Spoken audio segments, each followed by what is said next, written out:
So basically in this session we're going to get an introduction to the three emotion system that was shared by the Addenbrooke's team there. Well proven, well used system there. How emotion systems are activated in illness and under stress.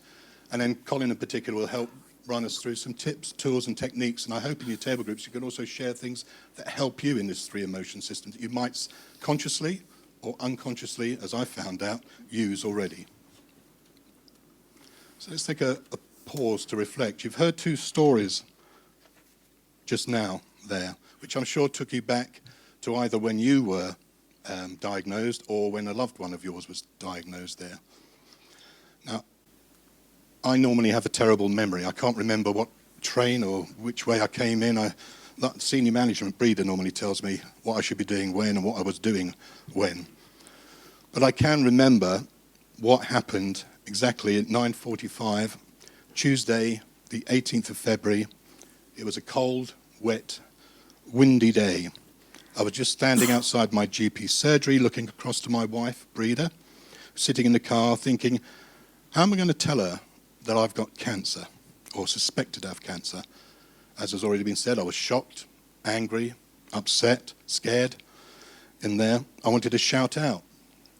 Why me? I've just retired, taken early retirement, and suddenly I get this diagnosis. And like others, told, oh yes, you've had it 5 or 6 years, and don't Google it, but you do. And it says 10 years. So I think, right, I've got to get my house in order, get the will in place, etc., and get things going there. But after research, and particularly the session in Cambridge, Addenbrooke's there, I now know the oldest part of my brain, the hindbrain, which breeder says I use most of the time anyway, had automatically started pumping adrenaline and cortisol into my system, feeding the reaction, the fear, the anger in there. This stress response is a psychological, physiological phenomenon that starts out in the hypothalamus of your brain. I'm not going to use too much of the language that's used in Cambridge, but just to give you a feel on there. This response is normal to anything that seems to threaten our survival. It happens very quickly. It triggers a series of rapid changes in the nervous system and body that propel you into this fight-flight mode you might have heard before. Your nervous system has become highly sensitive. Hormones such as adrenaline are released into your body. Your heart rate speeds up. Blood pressure shoots higher, pupils dilate, veins in your skin constrict and send more blood into your muscles. You begin to sweat. Your muscles tense up. Some muscles relax, allowing your lungs to take in more oxygen. Digestion and immune systems shut down so energy can go to dealing with a crisis. You might begin to tremble. Your blood sugar may shoot up. And along with this physiological response, you may experience psychological effects as well. Acute stress in the form of nervousness can increase the intensity of your anger. You might snap a lot more, and I certainly, breeder would nod on there. I got very snappy at that time. Or your mind may become blank, making it difficult for you to decide what to do next. You feel anxious. Your behaviours often change in the eyes of your loved ones, partners, family, friends, colleagues. I know I get tunnel hearing. I get snappy, irritable, and I want to be alone, is my reaction. Both the physiological and psychological stress reactions happen to shift your body and mind into a survival mode. As I say, these are normal. It's an essential purpose for creatures throughout history. They give us a chance to overcome danger or escape so that we can stay alive. These responses can also be triggered at times when they aren't needed, such as diagnosis, or even being late at work for an important meeting. When that happens, these drastic changes released by the threat system can impair our physical and mental health. This is the first of the three emotion systems, the threat system.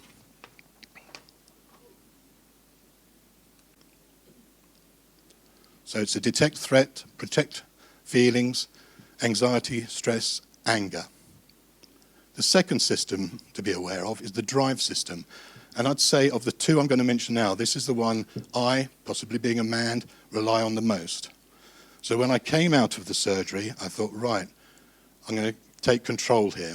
I used to do a lot on knowledge management, the intranet, etc.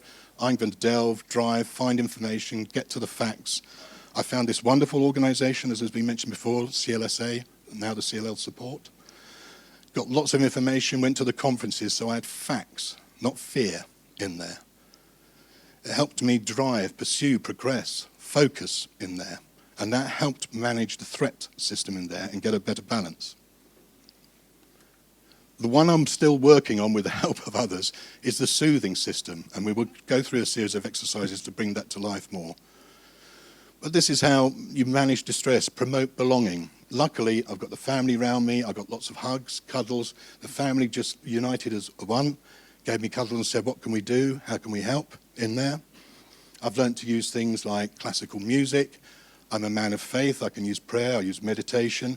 I've networked with others to find out mechanisms there. So I'm trying to grow those to improve the soothing system in there.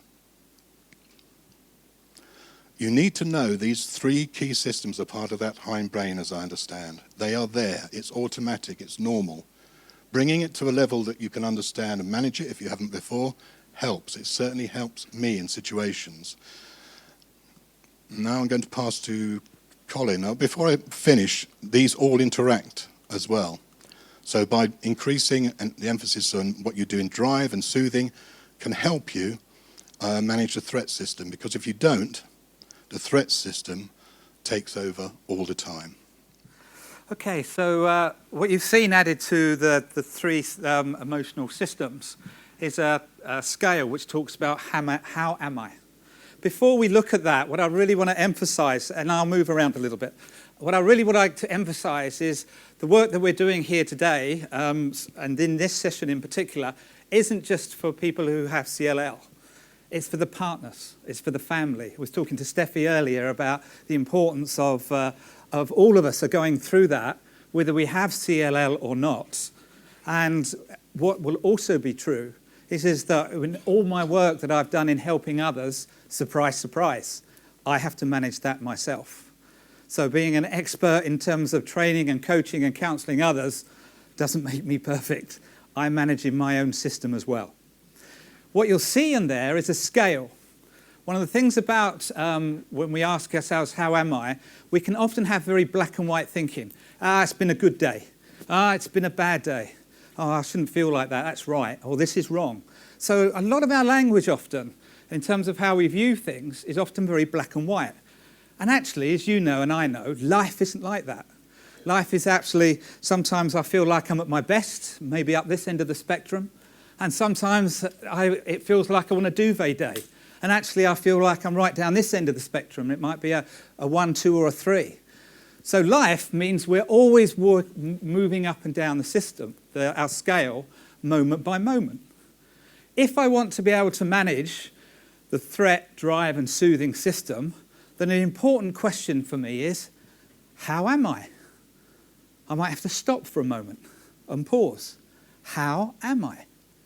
So let's have a look at that. And Breda, can you pop up? So Breda is Mark's wife. We've also known each other for donkey's years. Apologies for tables up this end. We're going to...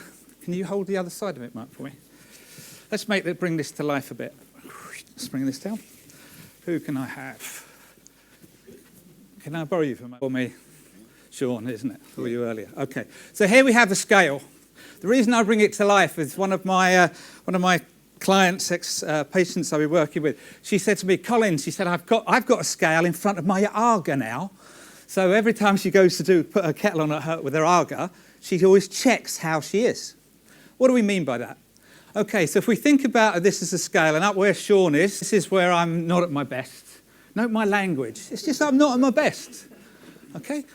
And up here by Mark, this is more where I'm at my best.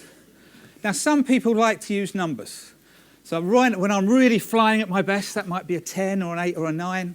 And sometimes when I'm not so good, Sean, then I might be down the 2s, 3s and 1s. But we're always moving up and down. So I'm going to ask Breda some questions just to bring her awareness in terms of how she was, not at the moment, but how she was at a particular point in time. So, Breda, can we move up to a sort of 7 or 8, something like that? Okay, so 7 or 8. So we're going to go back in time a little bit just to allow you to raise your awareness of that time. Okay. So what was happening at that time? Give me a title for that. Mark being interviewed Right. in Paternoster Square. Okay. And from that, he did something, he was interviewed and then... From that, the whole of this came into being. Okay. Because he'd used CLL as a support. Right. And he was asked to be interviewed. And then somebody who has just left as a trustee, very, very much loved, was there. Okay. And said to him, would you be interested? Okay. Okay. And just seeing him being interviewed, it was like my old Mark. Okay. Yeah, he was brilliant. So brilliant. Okay, so that was what was going on at this time. Mark was asked to get involved. Yeah. What were you feeling at that time? Notice the F word out early here. What were you feeling? Pride. Okay, so pride. Any other Pride. feelings? Yeah, and just, I felt good. Okay. I felt, this is the guy that I'm used to. Okay. I didn't feel any of the negative feelings. Okay, so feeling good, Yeah. feeling pride, Yeah. and notice the thoughts that were coming out. This is Mark coming. This is my Mark coming back. Yeah. Any other thoughts about what was going on? Yes, I've forgotten how articulate he can be. Okay. You know, you get into a Yeah. relationship and you're at home, Okay. and conversation is different at home to a work scenario or this scenario. Brilliant. Okay, so notice the thinking. The feeling is pride. Feeling is, should we use the word good? It's a positive feeling. And thinking that I've got my Mark back, and look how articulate he's being again. Okay? What do you notice about your energy? Oh, we'd been up since 6 o'clock in the morning, Okay. but I was full of energy. Okay. I enjoyed the day. It was and I look back on it as a really positive Okay. experience. So some thoughts, some feelings, and also about the energy. Naturally, you might be able to see the energy in Breeder at the moment, and she describes it. Yeah, absolutely. What did you notice about the way that you're able to communicate and the way that, you're in terms with Mark and what was going on? Anything you noticed? Yes, yeah, because there was a lot of open discussion, Okay. especially he was a little bit reticent when it was first Right. suggested that he might like to get involved in this. He Okay. just retired. Okay. Not again. Okay. But I could see, I sort of badgered him a little bit. Okay, And all right. he was ready for it. Okay, so what you noticed in you was you badgering him a little bit, just inviting him to be more open. Yeah. So notice how your behaviour was at that time, at a time of pride, of about thinking, I've got Mark back, Yeah. and at a time where your energy was up. Yeah. Okay, so a time around seven or eight. Okay, Yeah. let's come down. Yeah, let's come down to where Sean is, around the 2s, 3s, 4s. Okay. Yeah. Okay. Already her demeanour's changed. You might have noticed that. That wasn't meant to. Sorry, Cole. Sorry. But it's what happens when we physically can start to notice what's going on for ourselves. Okay, so give me a headline of what was happening at this time. Fatigue Okay, in Mark. in Mark. Okay. Ibrutinib, we'd started, Right. and he'd already was suffering fatigue, Right. but we'd been warned that Okay. there could be more fatigue, Okay. and he is a very restless person. Okay. Pause there. So what you noticed in him was the fatigue coming back to Mark, and knowing what he did in the past, the restlessness that come with that. So it's like sometimes we call that a trigger. That's what you saw. What did you feel at that time? Absolutely useless. Okay. Helpless. Okay. Because I couldn't take that away. I could do all sorts of things. Okay. I could not take the Okay. fatigue away. So notice those are thoughts. The thoughts are, I'm useless. I can't take the fatigue away. When you think you can't take the fatigue away and you think you're useless, how do you feel? What's the feeling?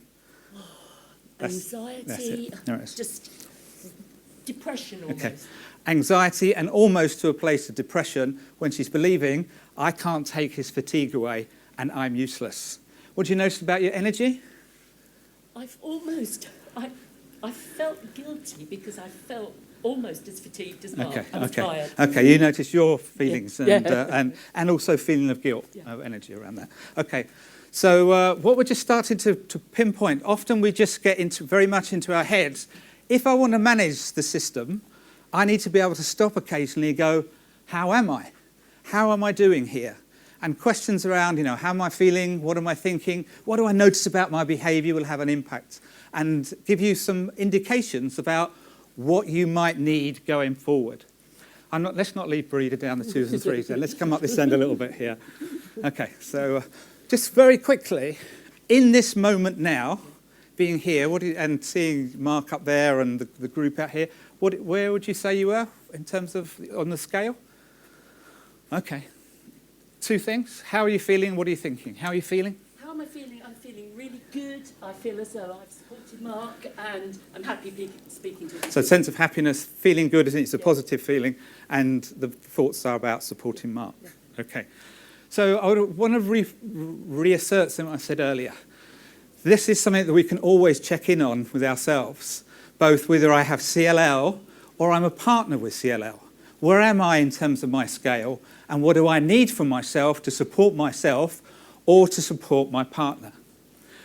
There's something that's really important here. I'm going to give you. You know when you go to get on an aeroplane and they go through everything and they say put your seatbelt on and all of that, and then they say when the oxygen drops, what do they say do?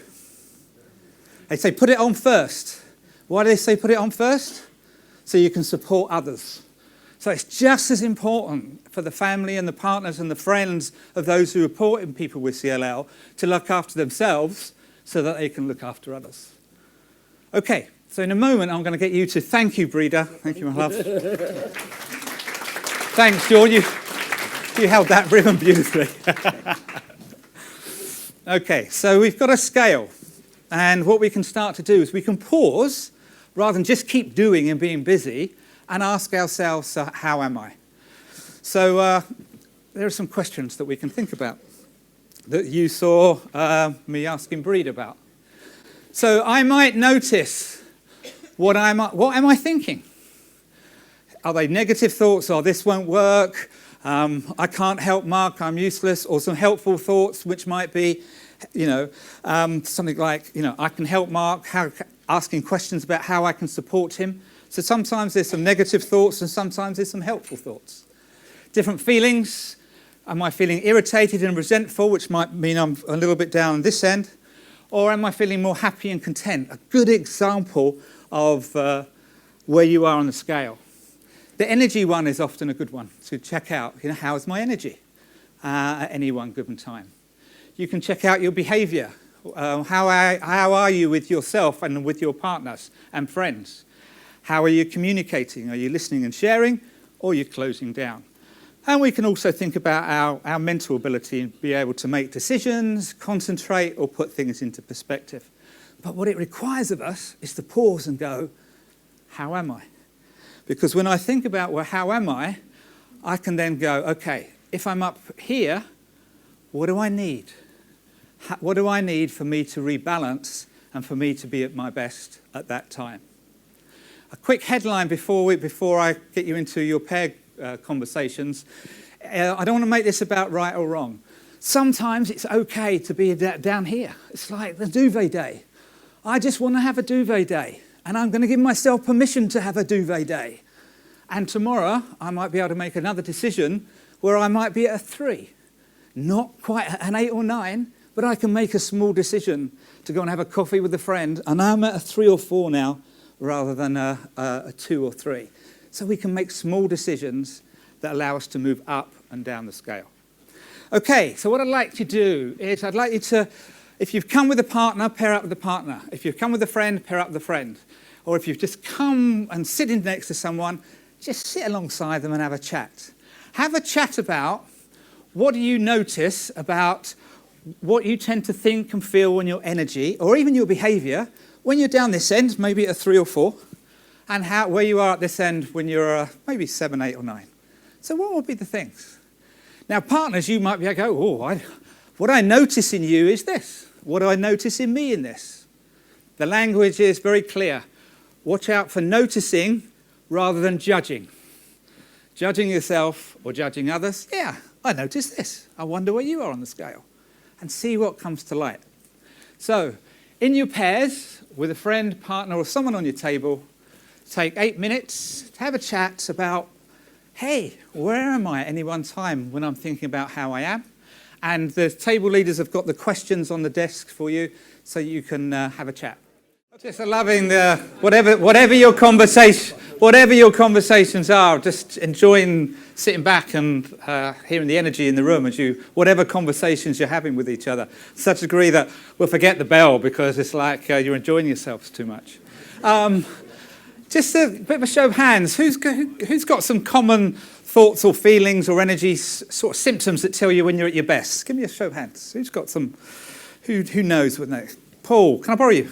No. No. Okay, good. Just stay there. Stay there. So what are those? When you're more up at your 7, 8s, 9s, how do you feel? Conquer the world. Okay. Just notice the thoughts. Those are thoughts. I believe I can conquer the world. It gets that strong. And when you believe that, how do you feel? What's the feeling? Oh, great, because it's what I used to be. Okay. So sometimes we're not used to describing the feelings, but as you said, it's a great feeling. It's a positive feeling, and it's back where I used to be. Yeah. What do you notice about your energy?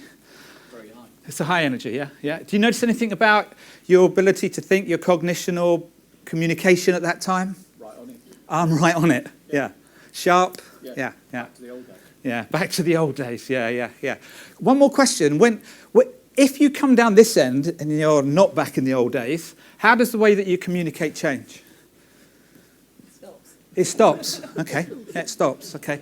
So thank you for the share. She calls it visor down. Okay, yeah, all right. Stop communicating. Okay, so what we can start to see then is that our partners and our friends see a behaviour and they know where we are. So then maybe we can start to have some slightly different dialogue around how I can respond to that. But yeah, so whilst we can start to notice it in ourselves, partners and friends can also notice it in ourselves as well.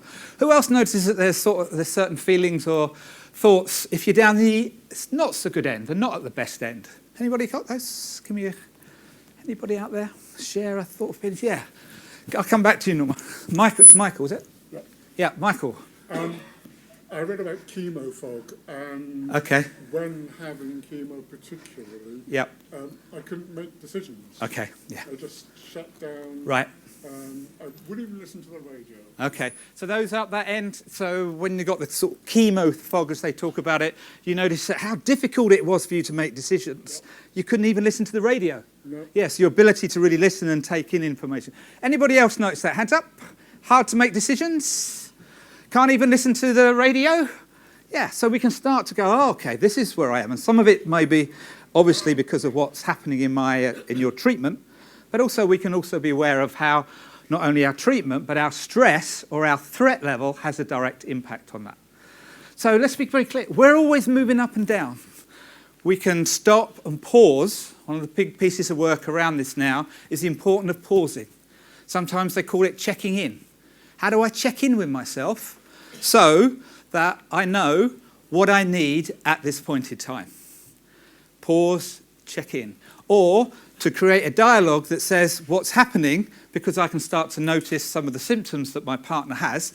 Either way, that allows us to support each other. So first stop is awareness, awareness, awareness, awareness, awareness, and pausing about where we are.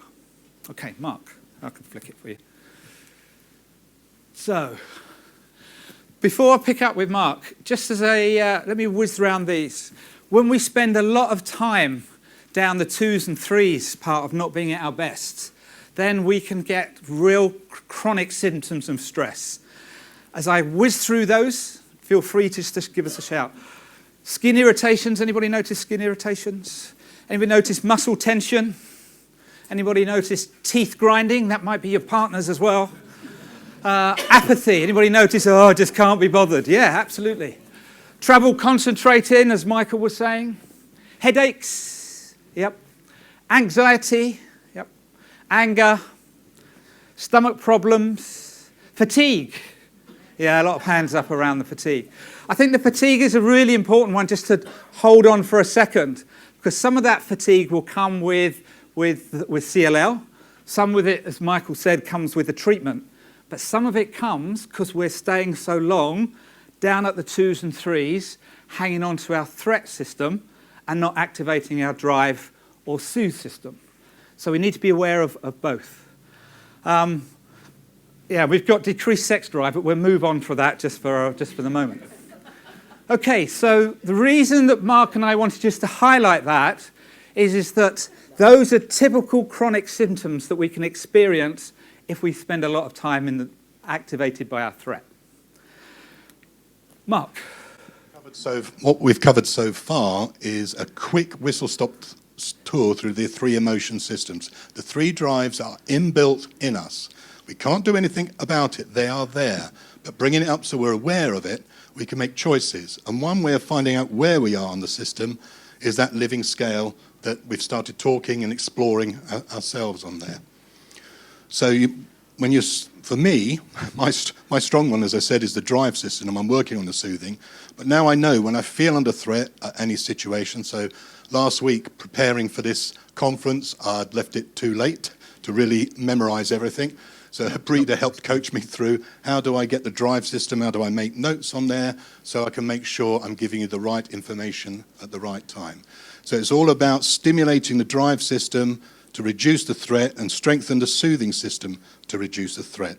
Because if you don't, it's the threat system will just grow and grow. And I've been there, and I'm sure most of you have been there. Great, thank you, Mark. And Mark said a watch out earlier, which I think is a really good watch out, that sometimes what we can do is we can over-activate the drive system.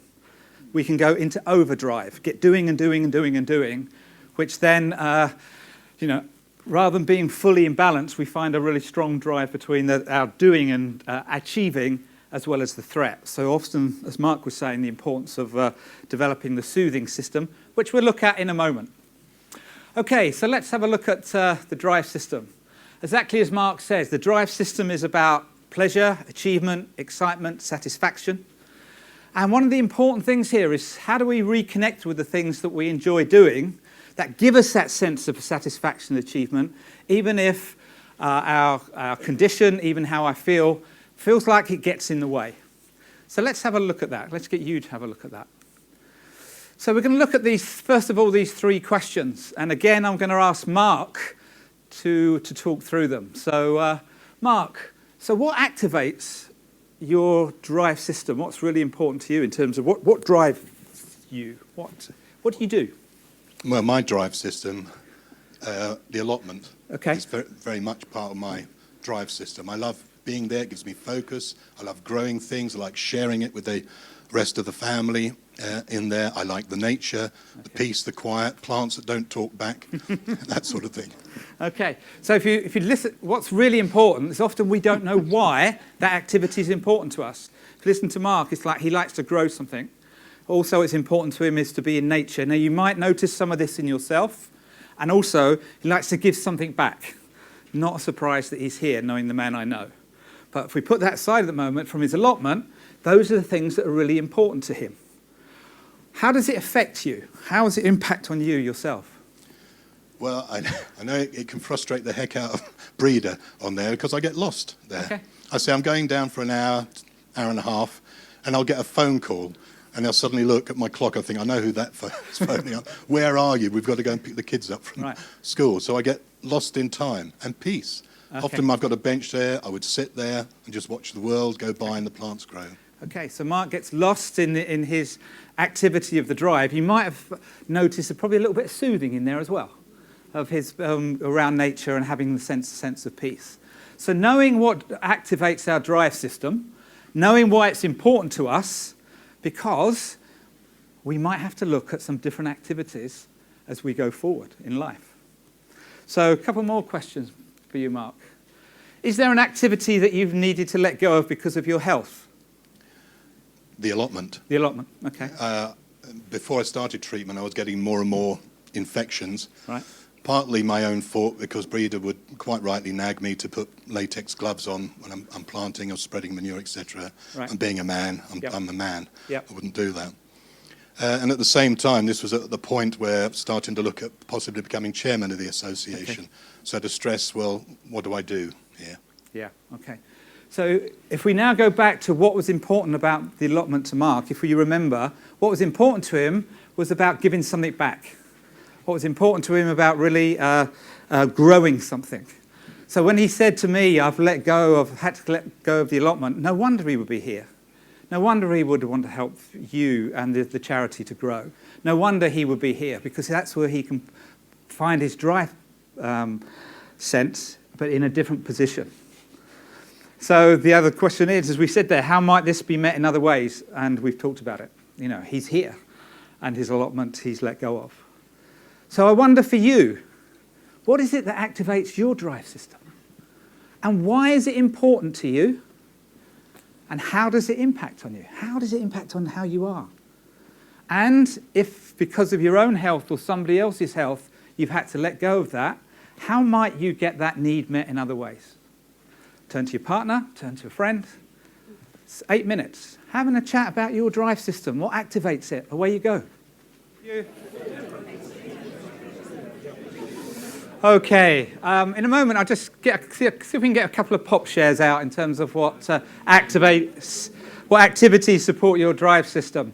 But I'd like to pick up on Gail come and had a chat with me, which is a really helpful chat, Gail, so thank you, which was asking the question, it's like, okay, so Mark's example, is around, well, we don't all have allotments, and depending upon what age we are at, we've got other challenges in our lives. So when we think about drive, it's like there'll be elements at work which are part of our drive system, and there'll be elements at home which are also part of our drive system, which might be sport, it might be gardening, it might be taking the dog for a walk, it might be.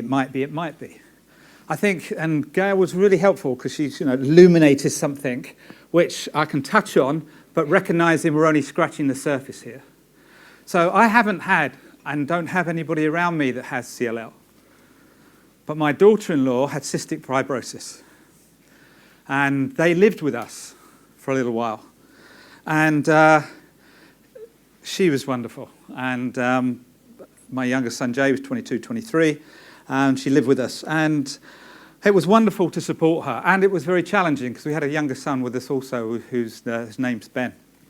And I know I spent quite a bit of time down the 3s and the 4s. And didn't look after myself enough because I thought I had to be big and strong to look after Karen, to look after Sally, to look after Jay. And one of the things that Karen and I had a conversation with a little bit while later was, she said, so what are you doing? I said, I just need to get up. So she said, what do you want to do? I said, well, I'd like to play my golf. I haven't played for months. So she said, well, why don't you? And I said, I can tell you why not, because I feel guilty.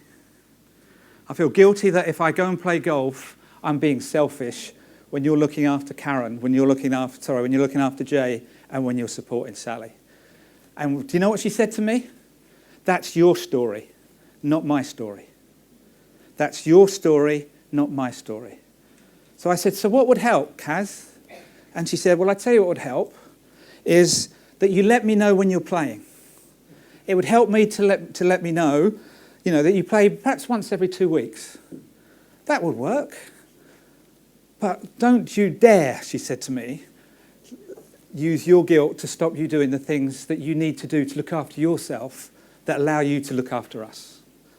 I tell you, woof. Okay. Thank you. So Gail's point is really well made. Thank you, Gail. At different points in our lives, we have different challenges about how we activate our drive and soothe system. And part of our challenge is not to use our threat system, which what I was using.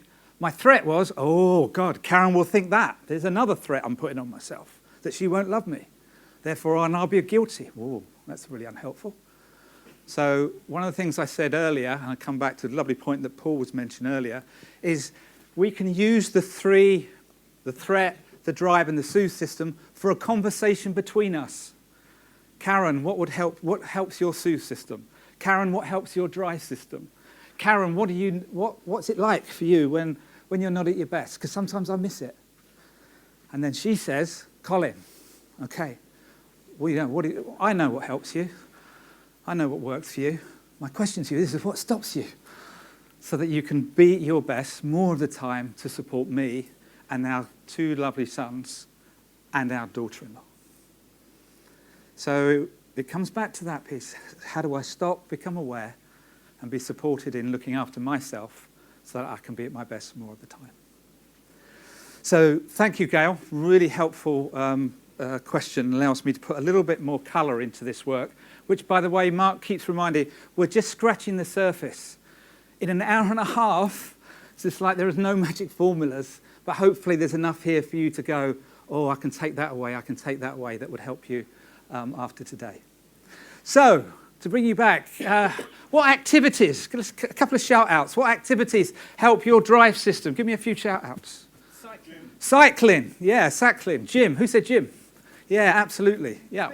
Swimming. Okay, what else? Dancing. Oh, now we're getting there. What do you go? Say? Dancing. What dancing do you do? Disco dancing. Yeah, okay. What other activities? Shopping, yeah. Okay. Shopping, definitely. What other activities? Cooking, yeah, absolutely. The pub. Yeah, there might be a bit of soothe down there as well. Yeah, definitely. A couple more. What else over here? Volunteering. Say again? Yeah, volunteering, absolutely, yeah. So, and notice each of those links to a sense of achievement, whether it's the gym and my targets, my personal bests, whatever they are, they give us a sense of achievement. And I wonder how many of us don't want that to some little degree. Okay, is this making sense? Give me a few nods. Yes, there's a few nods around. Okay, great. Thank you. So let's have a look at the other system, the soothing system. So the soothing system regulates the other emotions in us, a sense of a connection, kindness, and contentment. Strengthening the soothing systems, we learn to care for ourselves and can feel very uncomfortable if we're not used to it. Note that word selfish. Anybody sometimes feel that selfish? Give me your hands up. Yeah, that word comes up. Notice how judging that word is and how limiting it is. And there are a number of practices and approaches that we can do to help soothe. You know, there's the bath there, there's yoga, and there's nature. So what we'd like to do actually is just change the pattern a little bit. So in a moment I'm going to ask you what soothes you. But for now, I want to do something a little bit different. How many of you recognise that sometimes when you're travelling, driving in the car, you get there and you look back and went, I haven't got a clue how many red lights or amber lights I've been through. Anybody had that experience? Yeah, okay.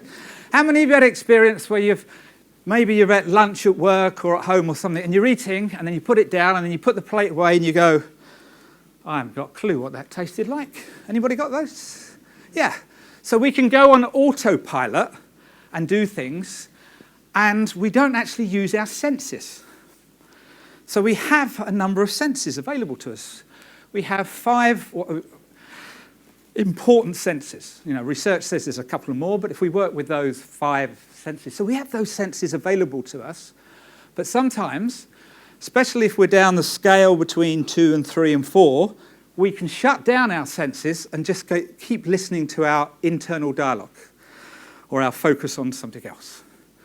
So this activity around soothing is about practicing having access to our senses that sometimes we shut down.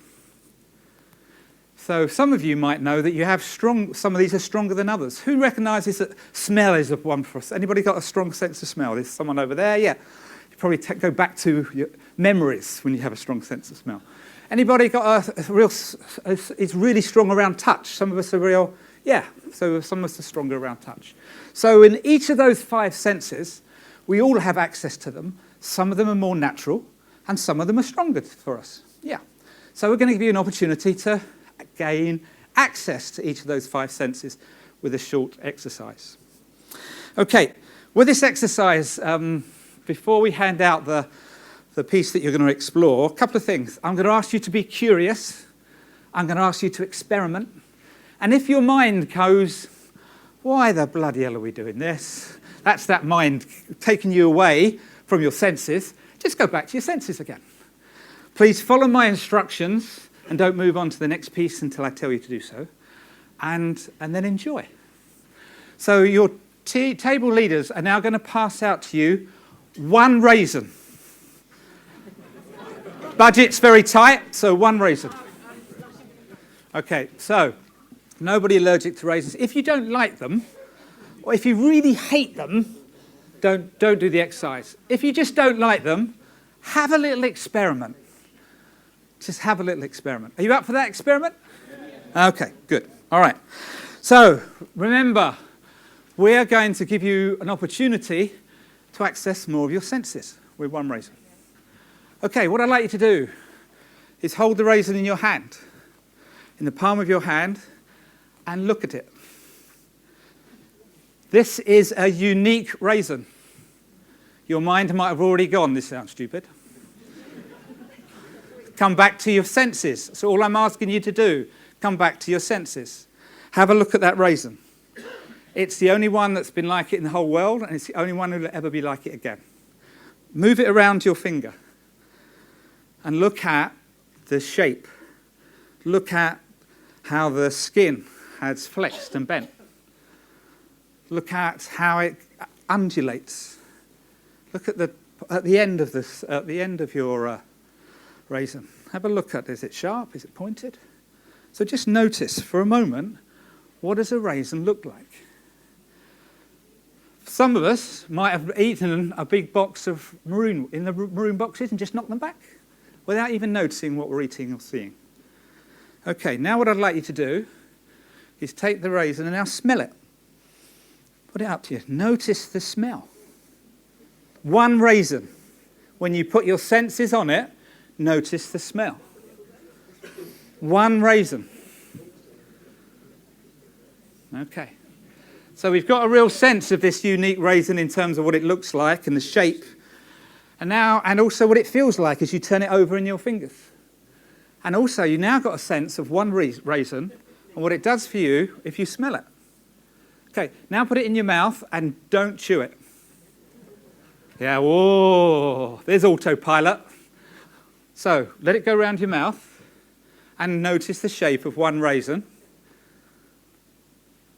And also notice what happens to your saliva. And also notice if there's a pull to chew it, but don't.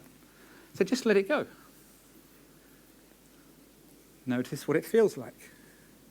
Now what I'd like you to do is to take one little bite into it so it breaks the skin, okay, and just lets a little bit of juice out. And I want you to taste that little bit of juice. Notice the sweetness of one raisin.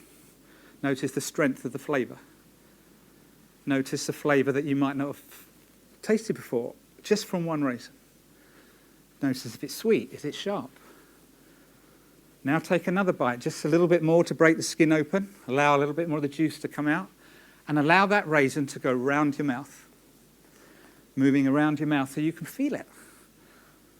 And sense, how does this feel? Now I've broken the skin. Allow your tongue to go across it. And taste the raisin. Really taste it. Now chew it a little bit more. As it starts to really to chew down, let your tongue run over it. Now again, taste it more and more. And in your own time, swallow it. So I just want to pause a moment. We spend so much of our time on autopilot. One way of accessing our soothing is to use the things that we've got available to us, are our senses. When we get into our heads and into our threat, we shut our senses down. And our senses is about being able to have connection with the world around us. Give me a few shout-outs in terms of that raisin. What did it... How many of you were surprised about the strength of the flavour? Hands up. Okay, interesting.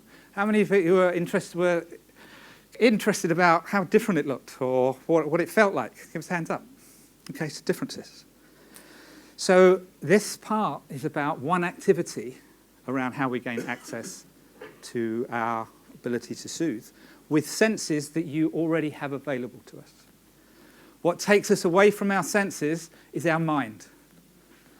Our mind that goes, this is stupid, why am I doing this? No judgment takes us away from our senses. Or worrying about my family, or worrying about my children, or worried about what time I'm going to be at the meeting, or. Those thoughts and worries around the threat system take us away from the very senses that allow us to soothe and to connect with the world. I'm going to come back to these pictures, but I'm just going to go to one. Have a look at this picture. How often have you walked through the forest at this beautiful time of year and not seen the colours?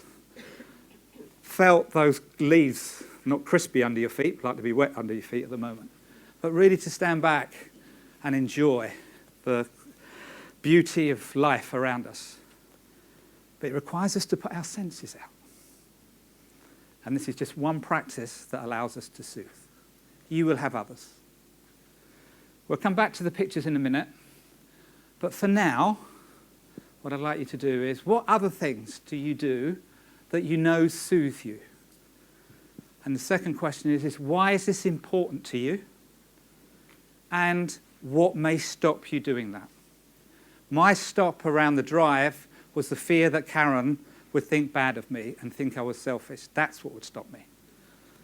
So, some questions for you. What do you need to soothe? Why is it important to you? And what may stop you? In your pairs, have a chat. What soothes you guys and girls? Where you go? If I can bring you back. Great. Okay. So let's have some shout-outs again. So what is it that you do or you need to soothe? What are some of the things you love to do to soothe? Nothing. Nothing. Absolutely. Absolutely. And what space do you create for your nothingness, Paul? Well, I've just been saying, there's the old joke about, the box in a man's head that women don't have that goes, there's this box when I'm in nothing, Right. don't talk to me. Okay. I'm doing nothing. Yeah. That's a state of mind. Okay. Right.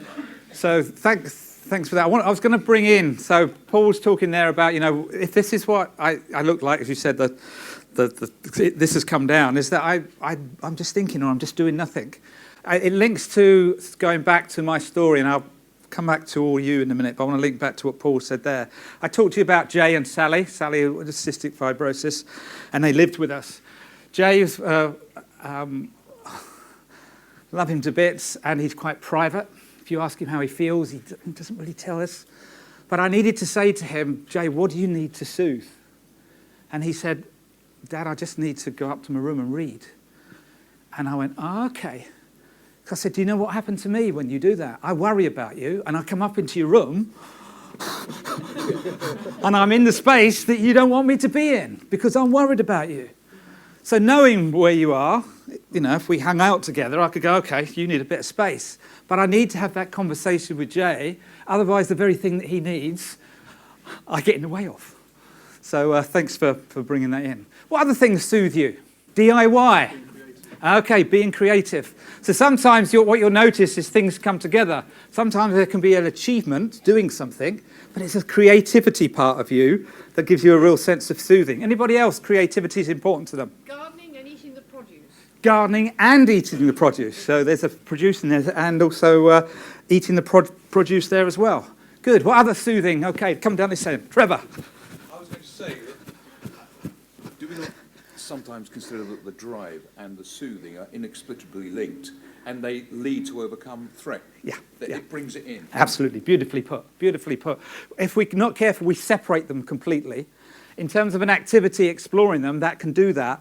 But Trevor's lovely point, which is actually, when we're in the garden and we create something and achieve something, in nature it can be a real soothing place. Oh, absolutely. Yeah. That puts it in an extreme. Yeah, but absolutely. Lovely point, Trevor. Yeah, lovely point. Yes.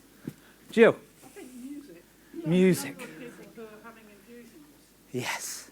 headphones on, and Yeah, absolutely. stay in their own private space, but moving away to Yes. Yeah, lovely point. Yeah. Okay. Anybody else do like music?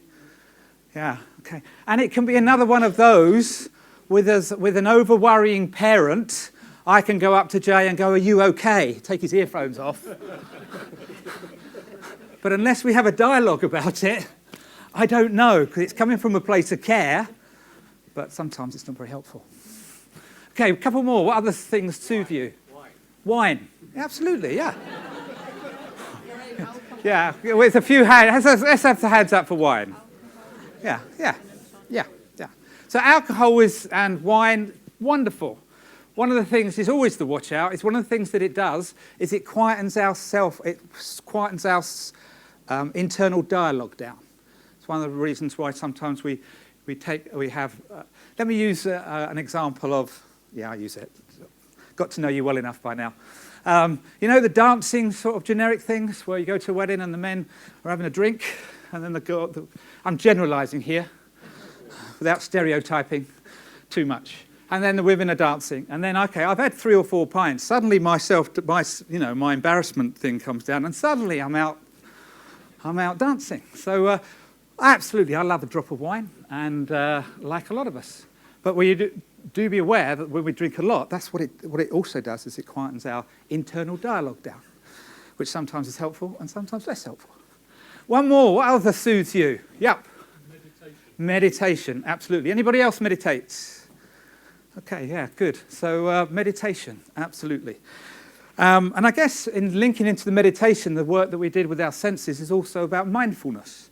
How do we be mindful of what I'm experiencing and allow me to bring my senses to that? So linking to the gentleman's name over there. Okay, so we have a drive system and a soothe system. And going back to Trevor's point, thank you, Trevor, which is saying, are they not inexplicably linked? They definitely are. So although we've done it in two separate exercises, they're definitely linked. And the more that we can be aware of how we are, the more that we can and communicate that, especially with our friends and partners and our loved ones, then we can maybe do the things that really help us. Because when we do, we have access to this. You and I have access to this beautiful world, the colours of the forests and the trees in autumn.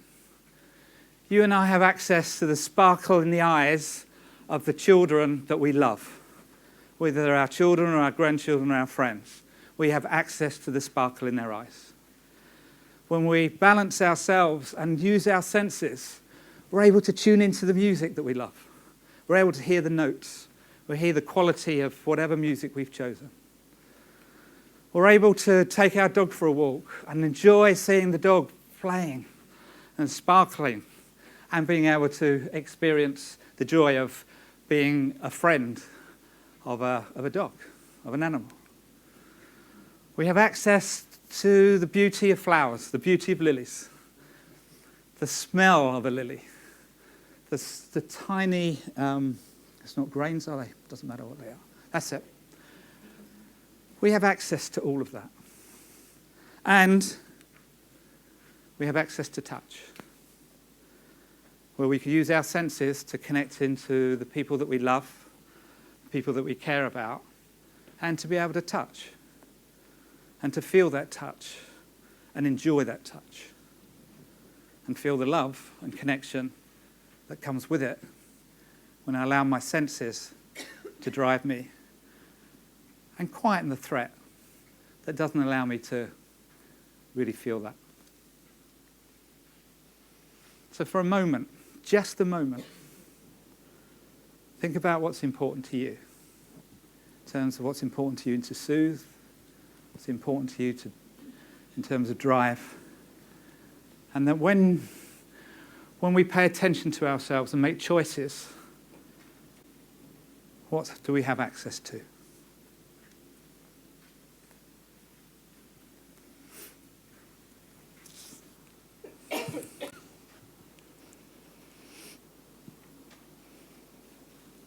And as you connect in with those things, my reminder to you all is, whatever we're doing, it's moment by moment. All I have is this moment now. I can think about yesterday. Sometimes it's helpful to learn. Sometimes it's helpful to revisit. And sometimes it brings up a sense of disappointment or whatever. And sometimes we can look at the future and worry and be concerned. And why not? But all we really have is the moment. And one way to activate that moment is through the senses that we were given when we came on this earth. It's been a whistle-stop tour, but hopefully you've got some handle on the three emotion system, the fact about trying to get them in balance, and the experience of whether you suffer from CLL or a loved one has CLL has a potential to unbalance. Making conscious choices. It's not just about you feel a 7 or 8 right through the day, the week, or whatever it is. It changes as the day goes on. We've looked at tools to look at, well, how do you assess where you are? And then make conscious efforts. What can you draw on from soothing, from driving, etc., to balance the system? Now, this has been very much a pilot session driven by demand from members and other groups. We're hoping it's been of benefit to you. We'll be interested to see the feedback from yourselves. Colin has given his time pro bono on this, which I'm very grateful for, and is willing to work with us so to train up trustees and champions and facilitators so it could be run in local groups or in other conferences as well, and we can develop the themes and maybe share and network tips and ideas with each other about how to strengthen the soothing and driving. So we hope this is just a start point that we're trailblazing with yourselves. So thank you very much, Colin.